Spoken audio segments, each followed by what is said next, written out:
Hello, imaginary friends, and welcome to a very bloody Imaginaries podcast. Today, we're going to read my book, and it's about the Battle of Gettysburg in the middle of the Civil War. I just want to say almost everything that's in it actually happened. It's based on a true story, but like really based on a true story, not Inspired like by actual events. So, enjoy. Corporal Patrick Fallihee, Company B, Minnesota 1st, jerks awake and stands to attention in one movement. Drool drips onto his 3-month-old grizzled beard, and his tired eyes blink like a butterfly's wings. He stares out over the grass-floored valley below, glad there's no enemy coming. But he can't see who's talking. Corporal! Sir?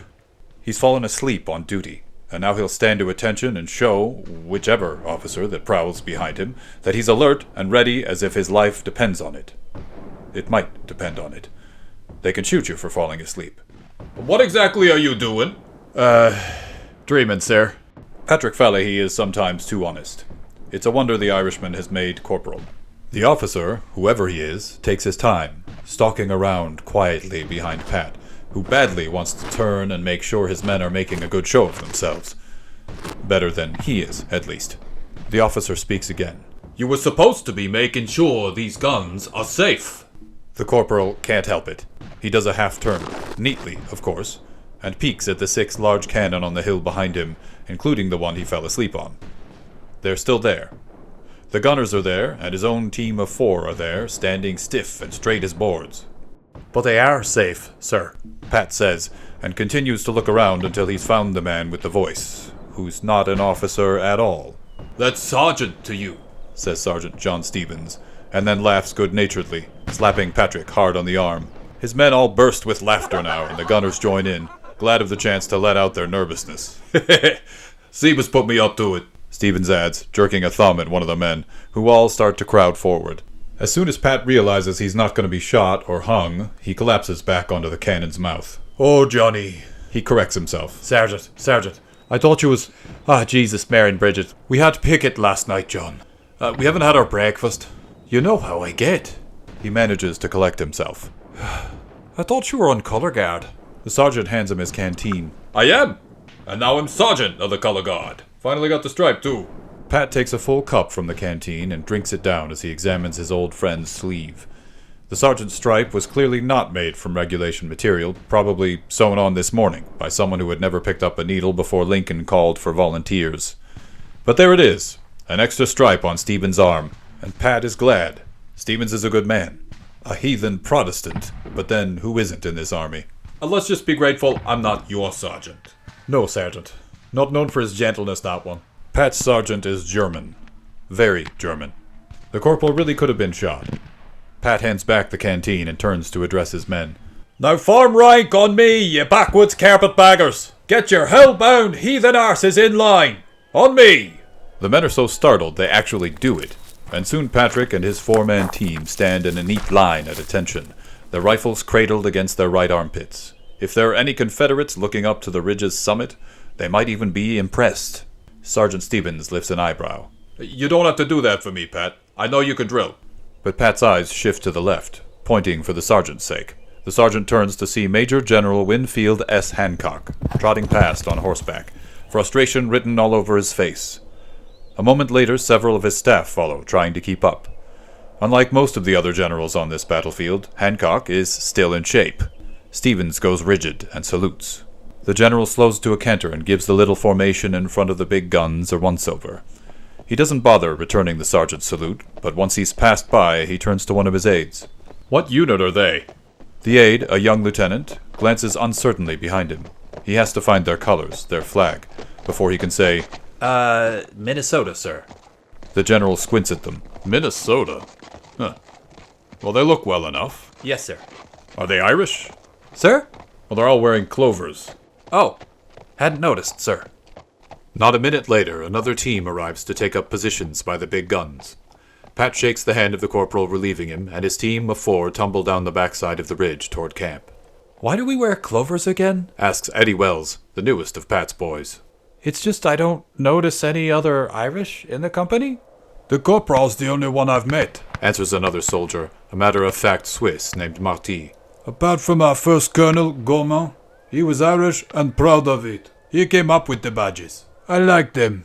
That answer doesn't satisfy Patrick Fallihee. Because the colonel, God bless him, knew that you'd all need a constant reminder of the Holy Trinity. And they'll need a reminder of you, since you're not in their books. Pat turns to look up at the relieving team on the ridge. A single team can't hold the place, but their shouts would serve as a warning so that the whole 1st Minnesota could be brought up if the ridge is attacked. And judging from the constant crack and boom echoing from the rest of the battlefield, that might happen. Pat's own team start toward their tents, but Pat's nerves are on end. He calls them back. Let me see your firelock, Siebers. Siebers, young but ready when he joined up, hands over his rifle. Firelock. I love that you call it that. Aha! Pat mock laughs as he squints closely at the firing mechanism. I'm old and it's funny. Patrick is only 33, but to most of the men, that's ancient. He hands back the gun and gestures now at Eddie Wells, who looks like he's lied about his age. Wells hands over his gun. You see, Eddie, Pat pulls out a cloth, detaches the ramrod, and begins to wipe it down. the shamrock, or little clover, is a young leaf that hasn't yet seen a flower. Like you, Private. And it doesn't stand only for my namesake, the great and wise St. Patrick. He sticks the ramrod under his arm and starts to wipe down the barrel. Nor just for Ireland, neither. It's... Jesus and Mary! You've left the thing loaded? Pat drops the barrel quick as a flash. Private Wells' face goes red. How long's it been loaded? I didn't tell you to load, did I? You did. Wells begins. The corporal doubts that very much. Last night. 'Tis the same barrel you put in here on Peckett. Pat is frozen in disbelief. He can only stare. Wells nods. Siebert slides in and takes the rifle from his astonished corporal, then proceeds to do an exaggerated impression. You see, me unflowered flower? He lifts the rifle to point it away from them into a nearby stand of trees, flicking his other hand at the shamrock pin on his own jacket. We must honour this here clover. Treat it with respect and it'll bring you luck. He brings the gun to full cock and fires, releasing the inevitable flight of birds from the grove. He loses the accent. At this rate, Wells, you're gonna need it. He throws the gun back at Eddie, who barely catches it. Then Siebers and Marty amble away into Minnesota's patch of tents. Gove, the fourth man in the team, hasn't said a word. He watches from 10 feet away, his face a battleground betwixt anger and fear. He gives young Wells a stern glare as he passes into the camp. Pat hands Wells the ramrod and gives him a light slap on the back. A soft, unmistakable thoop spins past General Hancock and his aides, and a mini-ball thuds into the tree behind him. The general spurs his horse forward and is scanning the field before the report of Sieber's shot echoes after the ball. Birds go spiraling away noisily. He shakes his head, jumps from his horse, and strides toward the largest of the tents, with his aides scrambling after. Inside the tent are all the generals of the moment, chatting more or less amiably and smoking all manner of pipes and cigars. Hancock walks to a table where a map is laid out, and without waiting for anyone's attention, starts talking. Sickles has made my decision for me. The room goes quiet. On the table is a ramrod used to point at the map. The general picks it up and stabs at their position on the ridge, then slides it down into the valley and up again. He's marched his whole godforsaken corps a mile away, and now I can't protect him. What's more, he can't protect us. He throws the ramrod down to clatter and roll toward the edge of the table. I need reserve regiments lined up on this ridge, ready for the Rebs' countercharge. It's coming. One of the other generals half smiles and gestures with his cigar. Well, what if Sickles manages? He won't. The ramrod rolls right off the table and hits the ground. The general with the cigar picks it up, loses his cigar, and picks that up too, clearing his throat. Well, we've got Willard's brigade. He starts uncertainly. Hancock takes a violently deep breath. Fine, bring him up. Good God. Willard's.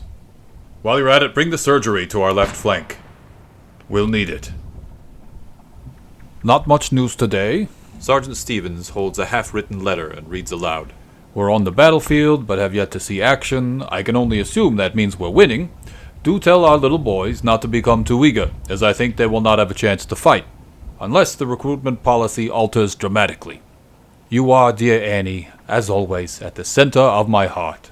Stevens drops the paper and sits back. Across the tent, Pat screws up his face at him, unsure what to say. He decides. Private Siebers takes a loud bite out of an apple he has impaled on his bayonet. She's gonna know you didn't write it. Pat squints at Siebers, who decides to be respectful. Corporal. Pat laughs at that. True. She's the one always corrects me. She's a schoolma'am now, did I tell you? Siebers nods, takes another bite. He told them several times. Pat looks at Sergeant Stevens for a reaction. Stevens smiles. Good woman. She is. Worthy of more children. They'll come, Pat. The smile on Pat's face slowly disappears. I'm so tired. Suddenly he looks at Siebers. You got another one of those? The bayoneted apple is down to the core, the rest of the apple filling Siebers' cheeks. He shakes his head. Pat looks to Gove, who stands suddenly shuffling through a deck of cards by the door. Gove?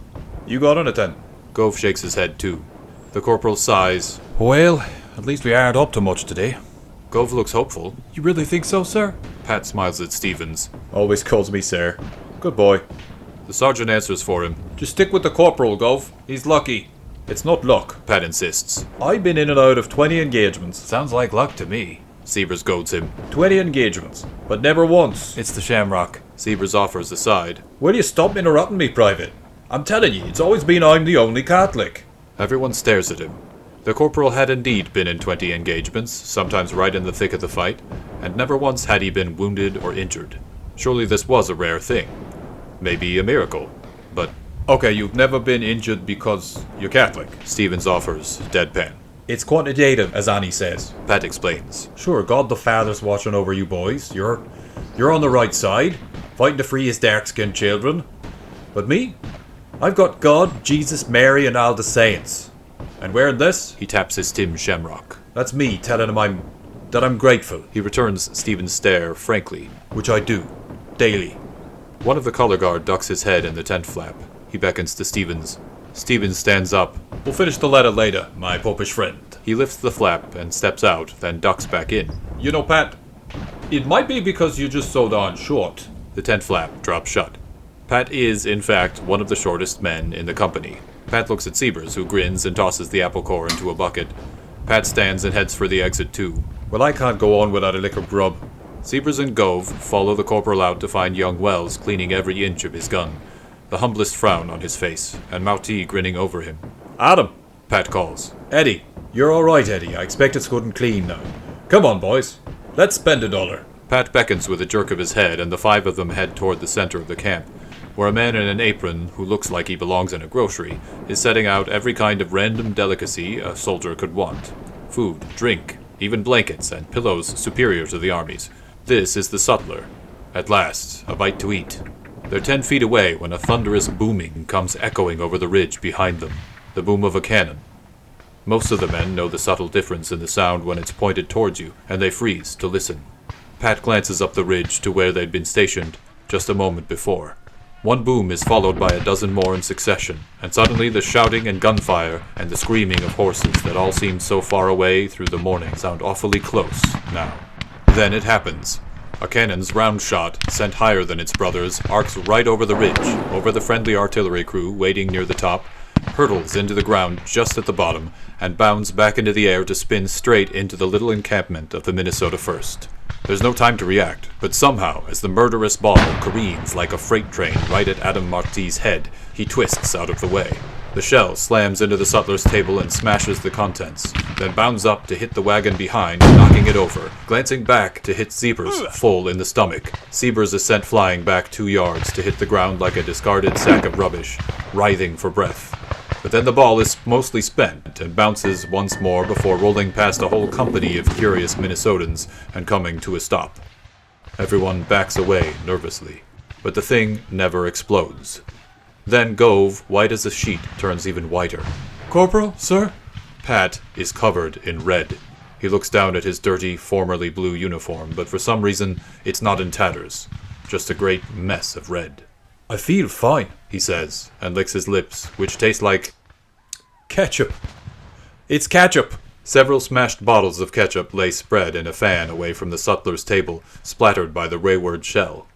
Siebers, still in one piece, laughs weakly, propped up by Gove, and everyone shares another round of relief. But the relief is not to last. Up on the ridge, General Hancock rides like the wind back to the left, past the cannon and the small artillery team, onto the leftmost edge of the ridge where he pulls up short, his restless horse silhouetted against the fast darkening sky, turning and turning again. Pat, Marty, and Siebers look up at the general and see what any experienced soldier would see. The distinctive dirty sky, a hail of half-spent rifle balls sent in his worship's general direction. There will be no time for grub. The general wheels around to meet his aides. Mitchell, fetch those New York and Massachusetts boys here directly. Have them just left of HQ. Parker, get somebody hard by these guns. We cannot lose them. Miller, it's time for Willard's brigade. Put 'em right where we're standing. The aides ride off quick as can be, but Parker turns back again. Sir, Minnesota, sir? Hancock glances down the long slope at the little haphazard camp and frowns. The Irish? Do you think they're up to it? He had put the little quarter-strength regiment on guard duty because he hadn't been confident of them in a thick fight. And the fight just might become thick. Parker, who knows very well that most of the Minnesota aren't Irish, clears his throat. I've heard they're a fine regiment. The general humphs. Regiment that small? Looks more like a company. But then he nods. Well, they'll have to do. So even as Pat feverishly wipes what he can of the ketchup off his well-prized uniform, he glowers at the aide galloping down the slope. After a second's pause, he wheels round to shout, Lads, leave your packs. Get your rifles. We're to test the Almighty again. The aide, Parker, slows his mount next to Pat, who points into the center of camp. Colonel's that way, sir. Parker hurries on. Moments later, the blue woolen flag of the 1st Minnesota Volunteers flutters in the cold breeze of the Pennsylvania hills, held high by Sergeant John Stevens and surrounded by a proud band of corporals who will take up these colors if Stevens falls. The Color Guard. Drummers beat a march, and the thin blue line marches out of camp and up the ridge. Pat glances up at the flag, blue with gold trim, the great eagle on one side, the state seal on the other, along with the badges listing the many battles this little regiment, only 3 years in the making, have already fought. And that Corporal Patrick Fallihee has already fought. He hadn't thought they would fight today. It's already supper time. It'll be dark soon. Lord, he's hungry. Marty! He calls out over the pipe and drum and the boots tamping the earth. Somewhere to his right comes the answer. Corporal! Have you got any of that taffy? No, sorry, Pat. I traded it. Well, what for? Pat's hunger and lack of sleep were actually irritating him. A newspaper. What do you need a newspaper for? We are the newspaper. Pat jerks his head at the colors. His German sergeant suddenly bellows, Quiet in the ranks! rolling the R vengefully. Pat flicks his gaze back forward to the top of the hill where the sky has begun to change color. He doesn't like what he hears and he can't see anything but the gunners making ready, spinning round the cannon with their rammers, tongs, and cans. Just keep marching. We'll get there soon enough. Only now, Colonel Colville, a good and brave man, calls for the regiment to halt. The blue line staggers to a stop, 10 yards shy of the summit. Eddie stumbles forward a foot and Pat reaches out to squeeze him back in before the sergeant notices. And then, hurrying from the right, come a gaggle of surgeons and their assistants hefting tents, cases of laudanum and alcohol, rolls of bandages, and a number of large metal tools, including 2-foot saws with handles. An audible groan passes through the ranks. This isn't good, Pat judges. The regiment has its own surgeon. All the regiments do. Which means that these jokers who are on average days attached to the high-ranking officers are being moved nearby because the fight is expected to be thick. Nearby. The surgery stops right on the regiment's left flank and begins to put up tents. Pat feels the need to respond. Sound right, boys! Remember your badges! God, Jesus, and his mighty ghost, right here, on your breast! He grins especially at young Wells, who doesn't appear to believe him. Another cannon shell arcs gracefully over the hilltop above them, over the regiment, and down into their camp below, savaging the tents like a raging wolf. Ignoring it, Colonel Colville calls for the regiment to move, and the march starts again.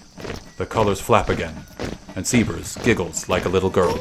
Pat smiles wryly. Some men are appropriately afraid of battle. Siebers tends to get excited. But then, Siebers is a very good shot. And now, only 2 yards from the guns, Pat hears it.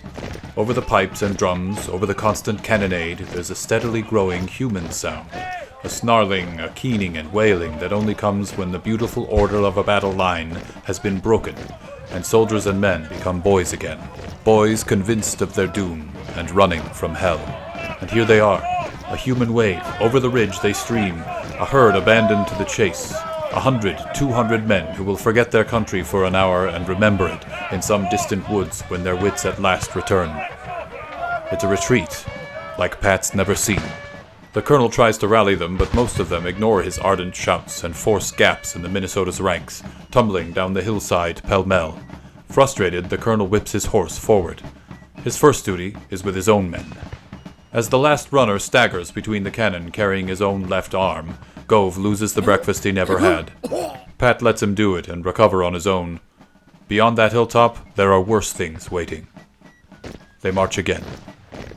Pat can see the tops of trees now, lovely trees in the near-distant fields. It's a good sign. They look unaffected by the cannon fire. A few more feet, and suddenly they're there. "Halt!" calls Colville, and the captains repeat it, and the lieutenants and sergeants, and Pat doesn't need to say it, but he does, absent-mindedly, because he's not paying attention anymore. "Halt!" he says to no one at all, because the whole valley in front of them is filled with dead and dying men, writhing horses, crushing and battering the helpless, smoke and blood, wood and steel. The grass is barely visible, covered over by a sludge of red, blue, and gray. Mostly blue. Pat has never seen anything like this. And yet, just beyond this valley of death, another hill, graced by that grove of pretty trees, standing impervious, like untouchable angels that don't intervene. The sun is close to setting, and the sky is purple and orange, and Pat hopes the enemy don't come soon. Looking around, he can tell most of the men don't have the spirit. But a little hope does a lot of work. Here on the right come 2 half-strength regiments to defend the hill with them. Pat's not sure of their colors, but they look eager enough. And look, marching up behind, making their way to the extreme left of the ridge, a whole brigade. No, not a whole brigade, it's the remnant of a brigade. And as Pat looks closer, he knows them for who they are. The brigade that surrendered rather than fight at Harper's Ferry, and which, as everyone knows, has been stationed near the headquarters for that reason. Saved for the last necessity. Apparently, this is the last necessity. Good Lord, Willard's Harper's Ferry Brigade. But now, General Hancock himself comes riding along the ridge. Not in the rear, as is the privilege and custom, but right out in front. His aides gather round him like flies to tape, but he shakes them off to see the men. He rides right up to the 1st Minnesota, returns Colonel Colville's salute, glances at the colors, and smiles grim strength down at the soldiers' faces. Pat feels it and grins back. Last year, President Lincoln visited the regiment and reviewed the men. This moment is like that one, but where the president's gaze was the wise reflection of an owl's, the general's is like an elephant's, like a wall. "I will not be moved," it says.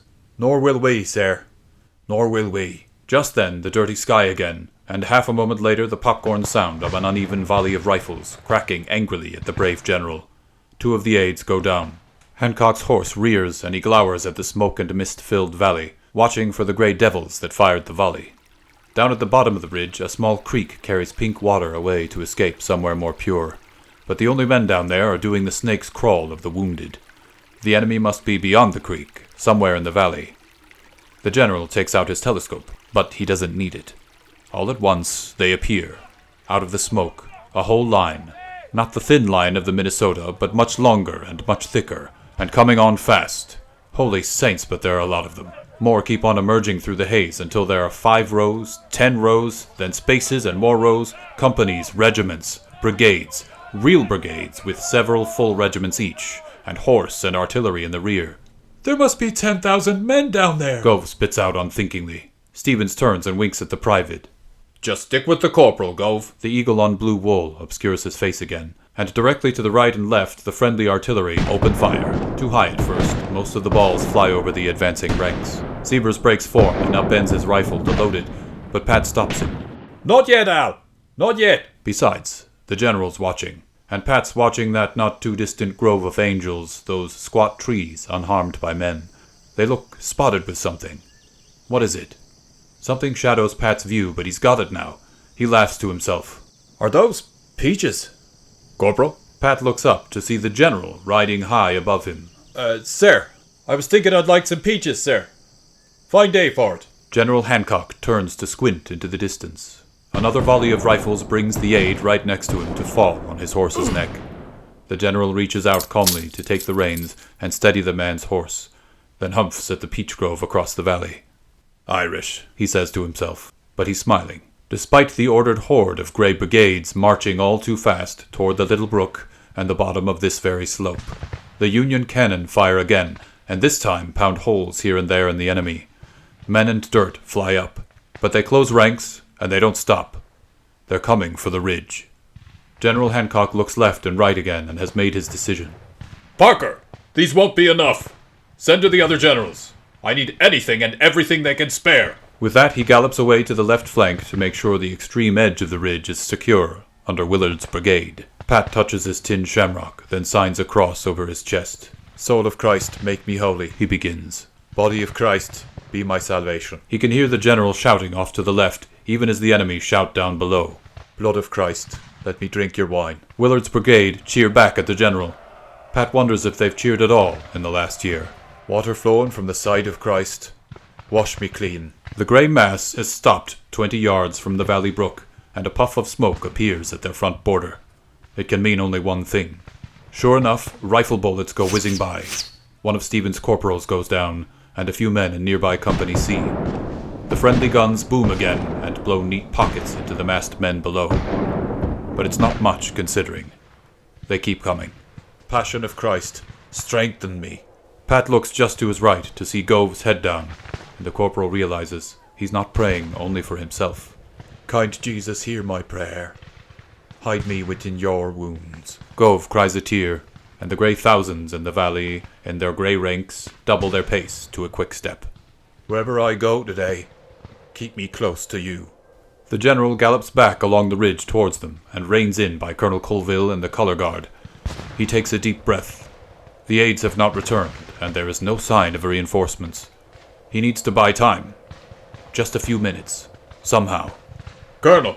Yes, sir. Colville answers, knowing full well what the general is about to say. Advance, and bring me those colors. Colville does not hesitate. He spins around and draws his sword. Rifles, at the ready. The captains shout it back, and the lieutenants and sergeants scream. Load! Pat spins his rifle, snatches a pocket of paper from his pouch, and bites into it, spitting its bitter gunpowder into the muzzle of his gun. He drops in the bullet and stuffs the rest of the paper in after it, then whips his ramrod out, jams it into the barrel, and sheathes the rod again, bringing his gun out in front of him, ready for action. On the left and right, the half regiments and Willard's brigade are all loading too, while the enemy below are nearing the brook and the bottom of the hill. Fix! Bayonets! Colville shouts, and the sergeants repeat it. Pat unsheathes his bayonet and jams the foot of steel onto the end of his gun. Private Wells fumbles with his, but Marty grabs his rifle and does it for him, just in time for Colville to order. Advance! Quick march! Double time! Yells Pat, and suddenly the thin blue line, 262 in all, is charging down the slope toward a mass numbering in the thousands. They hold their guns out in front of them like pikes, as if this were a medieval battle, and not one where gunpowder rules. Very soon, they're halfway down the ridge. The men in grey fire again, and bullets scream through the ranks. Marty falters and goes down, clutching his thigh. A fleck of red spatters away from Stevens onto Pat's cheek, but Stevens is still going, and the colors flying straight. Off to the left, Willard's brigade has stopped. Oh Lord. But they haven't run. They're firing into the enemy. Good. Now the half regiments to the right do the same, but the Minnesota charges on. And Pat realizes they're not going to stop, and he knows he'll test God again, and so he bellows with all his heart. And without understanding it, his men understand, and scream their own defiance, and battle shouts ripple through the ranks, some shouting their wives' names, some their country, and some the name of God. And it's stronger than any volley of bullets, for these men, somehow, have gone beyond fear. Hide me within your wounds. The Greys fire again, and Sergeant Stevens' body is whipped one way and the other, but somehow he limps on, even as other men fall. Pat checks his own men, and sees that young Wells is gone. God knows where. God be with him, he's just gone, and that makes Pat Fallihee's heart break, so he charges faster. No more quick step now, just all out running toward the brook, which is only a few yards farther now, and the enemy just beyond. He can see their faces, contorting as they prepare for a slaughter. Colonel Colville and the other regimental officers have all been shot down to a man. But a captain somewhere orders a halt, and the order spills along the ranks, so that all the boys in blue roll to a stop just short of the brook. The enemy haven't stopped at all, but are still coming on, right over twitching bodies from the last charge of the blue, undaunted by the Minnesota's show. Ready! Shouts the captain. Sebers knew it was coming, and he fires without orders into the enemy's ranks. A clean shot. Their color sergeant falters, and their flag drops a moment, before a corporal picks it up. Siebers instantly reloads, and when everyone else lifts their guns, he's ready again. Fire! Pat fires, and Siebers and Gove fire, but there's nothing to see now but smoke, so that means it's time. And every one of them, to a man, charges forward to their deaths, blades up, shamrocks on, shouting defiance to the unknown, and suddenly they're out of the smoke to see that the men in grey have faltered, have actually stopped just the other side of the brook, packed in by the obstacle and momentarily confused by this relentless desperation. But so many of them. Pat doesn't give himself time to think. He leaps up and over the brook and slams into the enemy, landing between bayonets and knocking several men over. He bayonets one of them down and wades into the grey mass, knowing that the men in the next ranks won't be ready to defend themselves, and hoping to God that they'll just give up and run, because stabbing a man is not something he's gotten used to. But he's in the thick of it now, cut off, and there are 6 enemies around him, and none of them look like giving up. So much for being short. He stabs one of them high in the throat, and the man spins and sprays blood on a companion, and they both fall to one side. The others all go for Pat, but one is struck down by men coming in after, and the others turn to meet the charge, so Pat jumps through the gap to find Gove, alive and well and stabbing away, his fear forgotten. But men in blue all around Gove are dying, and Pat sees the danger as the private is gradually surrounded too. A huge bearded man grabs Gove by the neck from behind, and Pat heaves his weight into him, forcing him off balance. Gove gets free and stabs the giant, but he doesn't seem to notice, and his attention's on Pat now, and he grabs Pat's gun and they wrestle for it as Gove stabs the man repeatedly. But Pat can see 2 others coming at Gove from behind, and he knows his friend is dead. Except, crack! A nearby gunshot, and a rifle bullet goes through both the attackers' heads. Pat glances to see Siebers still on the other side of the brook, reloading furiously. And he'll go on loading and shooting at an incredible 5 times a minute, twice more than the average, until someone stops him. The giant's wounds finally get to him, and he stumbles, so Pat and Gove push all their weight to the left, and he goes down. They both hear shouting to the right, and look up to see the beautiful blue colors of the Minnesota 1st next to them, still held by a bloodied Stevens, his color guard pushing through, and Minnesotans from every company forcing their way in after. Pat flicks his head their direction, and he and Gove join the little mass, just in time to swerve and fend off attackers, not even killing them, so much as just keeping them at bay. Pop! Siebers' rifle is farther away now, but one of the swarm goes down right in front of the corporal. Minnesota pushes on. Anyone watching from above would see a peninsula of blue in a gray sea, barely more than 100 of the Minnesota 1st now squeezed into a tiny battering ram, swiftly pushing forward towards the enemy's colors. One flag going to meet the other, like it or not. And there it is, the hated, beautiful blue cross, X-shaped, red background, white border, just like all the others. But this one has to be different. It has to come back with them, to the ridge. If one man survives, he brings back that flag and ours too. But there's a good 20 yards to go. Sergeant John Stevens knows that, and he muscles through, stumbling over dead men. But his arms are tiring already, and he's bleeding in several places, and there are only 3 of his guard left, and the ragged Minnesota trailing behind. He looks desperate, and Pat sees it. Kind Jesus, hear my prayer. They push and stumble as one man. Then some of them die, and the rest get up, and they push again. Stevens is down, but he gets up again, raises the flag, and drags his bleeding leg with him. 15 yards. A gray sergeant leads a half company in a furious rush at the 4 men left in our color guard, but they don't see behind the guard, where Pat and Gove are waiting, and stabbing and pushing and stabbing. Pat sees the charge, and there's no time. He grabs Gove's arm and catapults forward underneath the rebel sergeant, tripping him and 2 others. Gove keeps his balance and stabs the sergeant awkwardly in the armpit.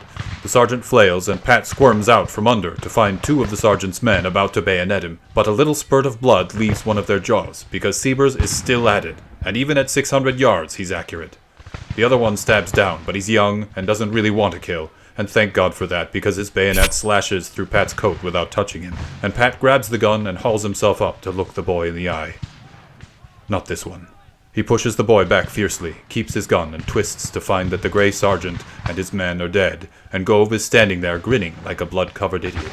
There they are! Gove yells, pointing at the enemy colors now just 10 yards away, but the enemy has their own Siebers, and Gove's head jerks backward, and he falls down dead. He'll come find him later. That's a promise. Pat rejoins the color guard to realize how few of the men in blue there are here. 70? Too few to make it out on their own. He looks over the sea of heads and with a sickening dread realizes that it's just the Minnesota. Not the half-strength regiments meant to follow them in on the right, not Willard's brigade. Perhaps they've already surrendered again rather than defend the cause they claim to love. Another 100 years of slavery, because they just won't fight. Pat knocks away an attack and stabs the man, charges another and retreats back to the colors just in time to see Stevens fall again. This time the two men left in the guard pull at him, but he just slumps over, his face the wrong color. Oh, Johnny, Passion of Christ, strengthen all of us. One of the color corporals lifts the flag with a new strength, and they push on. But they are an island now, completely surrounded. Even the officers still alive are hacking and jabbing with their swords, and they'll do it to the last man because they are only 3 yards from the enemy's colors, and if we just see those colors go down, then it's worth the effort. An officer in gray leads an organized charge, easily 200 men, and the only captain in blue countercharges, all by himself, buying time. He takes a few of them with him. Another gray charge comes immediately after, and Pat and a dozen others rush out from the flanks and surprise them. Bayonet in, twist, out, stab again, kick, spin. And suddenly there they are, the gray color guard, huddled around their flag, neither advancing nor retreating, but expecting heaven or hell to come pay their respects. And they do.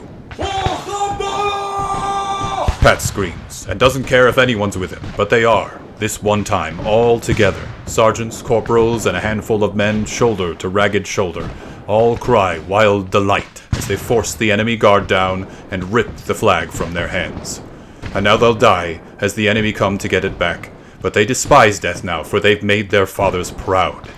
Here is a handful of Confederate cloth. The charge does come, and it comes fierce and fast.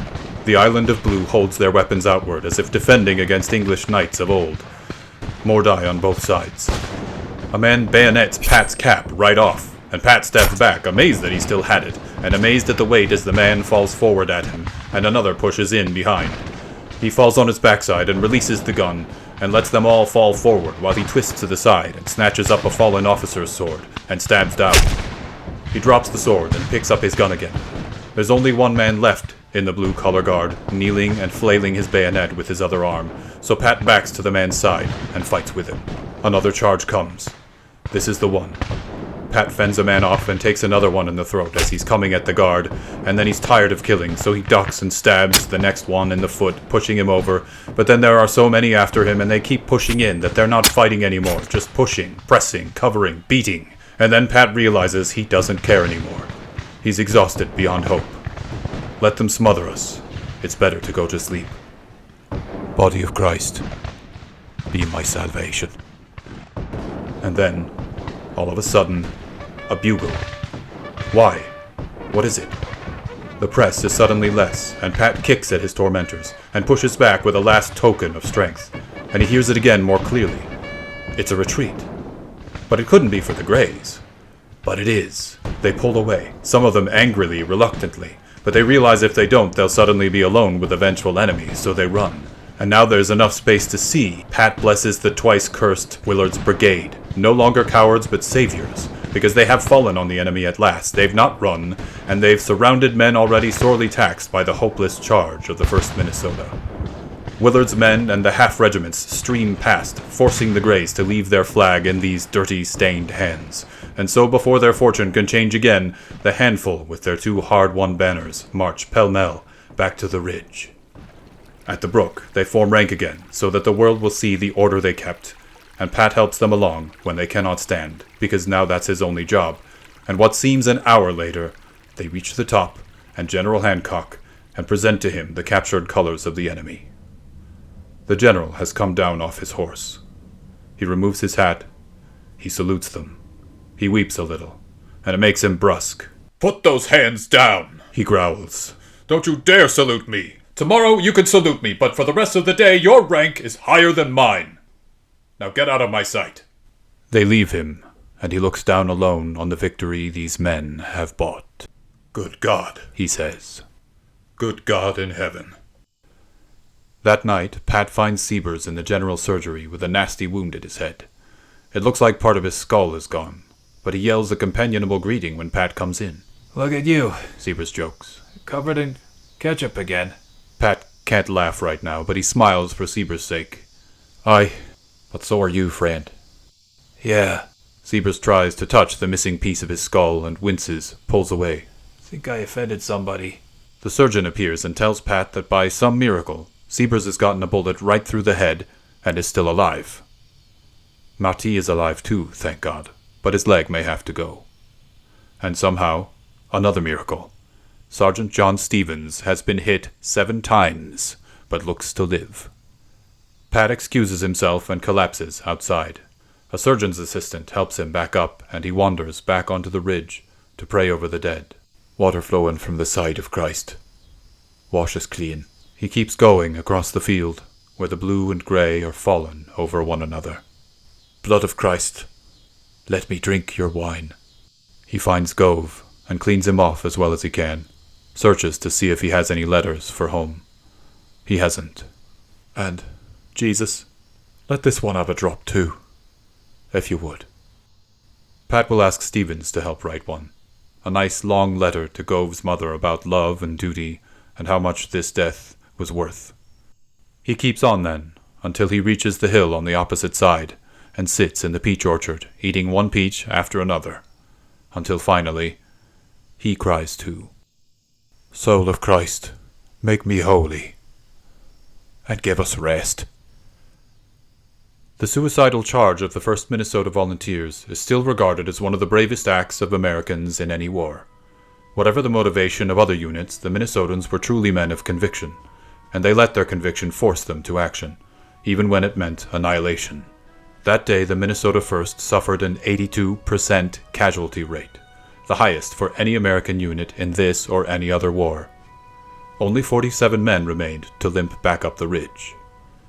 Some historians believe that charge to have won the Battle of Gettysburg, and possibly the war. Sebers survived his injury to become a colorful traveler in the West, and eventually Chief of Indian Scouts for the U.S. Marty lived a long life and had a family, and kept his leg for a while too. Young Wells was at last discovered under a pile of dead, revived, and returned to his company with a leg wound that he manfully ignored until the doctor forcibly removed him to an army hospital. He married a sweet girl and had 5 children. Some of the events depicted here occurred on different days, but were entirely true.